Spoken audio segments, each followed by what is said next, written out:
Olá, Debs. Bom dia, boa tarde, boa noite. Para mais uma aula, hoje falaremos sobre condicionais if, else e elif. Mas, como já de costume, bora corrigir a atividade da última aula. É uma atividade de lógica, né? Não tem código para a gente fazer nela. Só vou estar fazendo código realmente só para validar ela. Se eu tenho duas variáveis true, eu inverto uma delas e peço o OR, o que será me retornado? Vamos lá. Eu vou ter duas true, ok? Ou seja, eu vou ter T. Eu vou inverter uma delas usando o not. Quando a gente entra com uma true, ele nos retorna uma false. Então, eu vou ter uma true e uma false. Se eu peço o or delas, o que será me retornado? Aqui no or, a gente pode ver. Se a gente entra com uma true e com uma false, ele nos retorna true. Então, esse aqui nos retornará true. Vamos ver se realmente acontece isso. Vou ter que a let T1, que vai ser true, e a let T2 também vai ser true, ok? Vou dar um ponto sobre ponto log nelas, T1, T2. Mas a gente vai precisar inverter uma delas, vou inverter a T1, e a gente vai precisar do OR delas. Vou pôr aqui o OR. Então, not T1 OR T2, isso nos retorna true. Ou seja, essa atividade aqui nos retorna true. Se você deu true, parabéns. Mas vamos para a aula sobre condicionais.js. As condicionais que nós vamos estar falando é o if, else e o elif. Esse elif, ele tem esse nome, mas ele é o else if.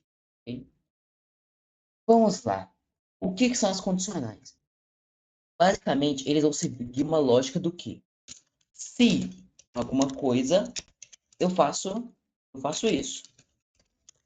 Se não, eita.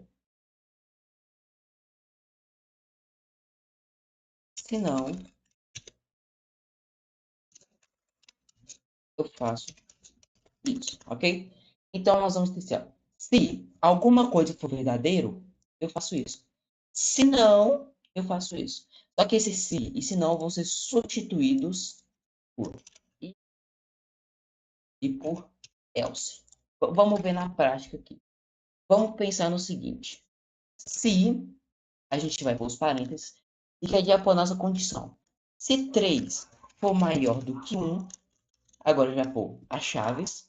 Se 3 for maior do que 1, e aqui a gente vai pôr o código que vai acontecer. Primeiro, consul.log, 3 maior, 3 é maior que 1. Ok? Isso é verdadeiro.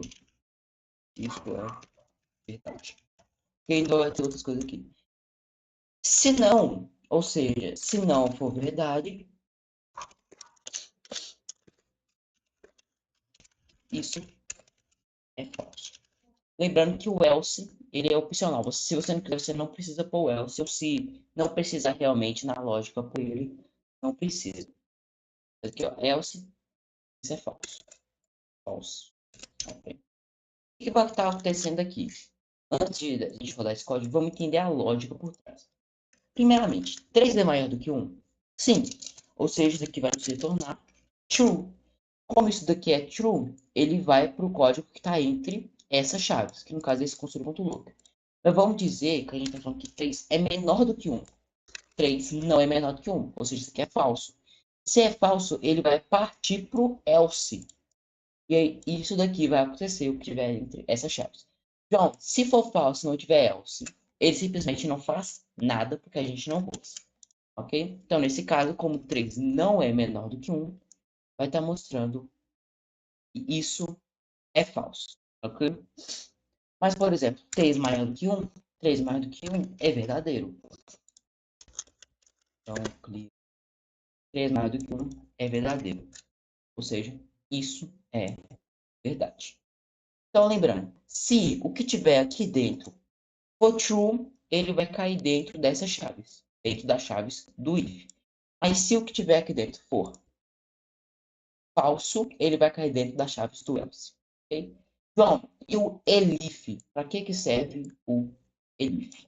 O ELIF serve, como ele diz, a uma junção do else e do if. É quando você tem mais de duas possibilidades possíveis para uma condição. Vamos dizer que a gente vai ter aqui uma let nota.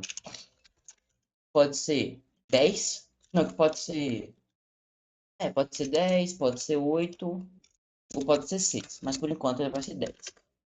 Eu posso verificar se a minha nota é igual a 10, lembrando, a gente usa esse igual com dois juntos quando a gente está fazendo uma condicional. A gente pode aqui usar os três igual para ver se é exatamente igual, mas caso não tenha necessidade.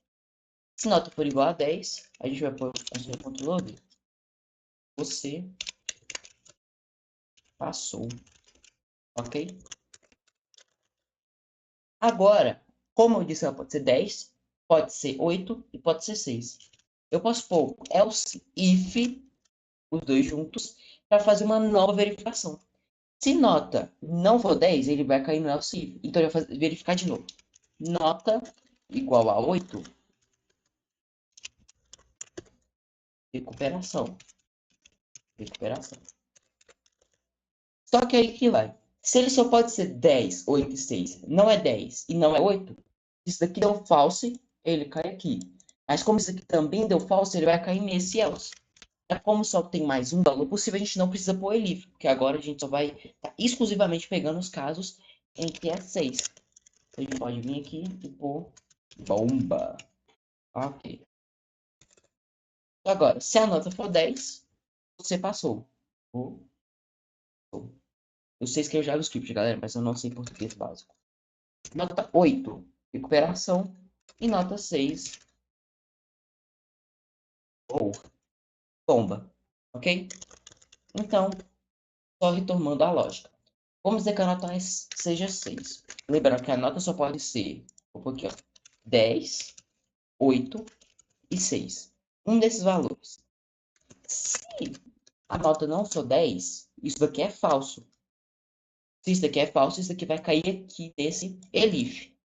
Como o elif também é falso, ele vai partir do próximo, que é o else.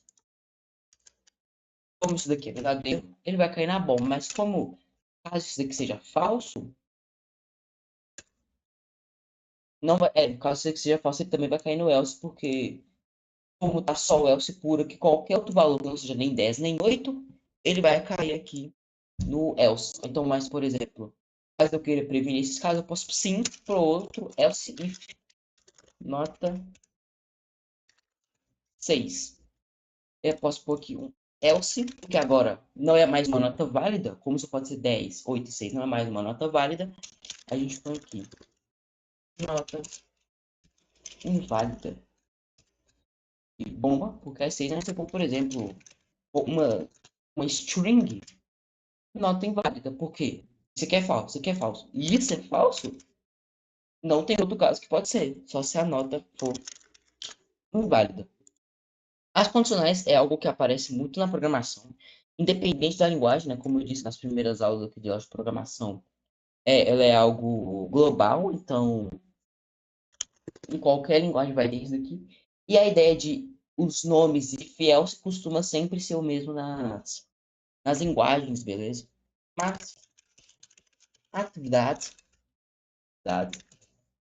eu quero que vocês façam